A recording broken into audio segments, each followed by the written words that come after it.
Hey guys, in this video I'll show you how to send Fidelity money through PayPal. First thing I want you to do is log into Fidelity. Come here, click on transfer, choose which account you want to move money from, right, from Fidelity.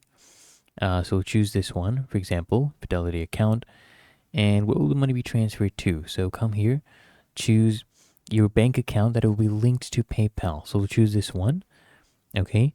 And that is because Fidelity does not allow direct transfers, okay, between PayPal and Fidelity. So we'll use the other bank as the connection.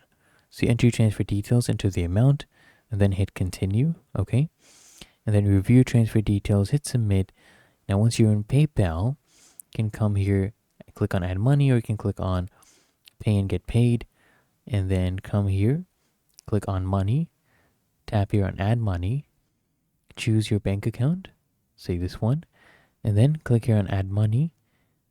Choose add money from this bank account right here, enter the amount, transfer, then review everything, and click here, transfer now.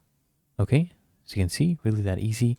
If you found this helpful, make sure you smash the like button and subscribe to App Mentor.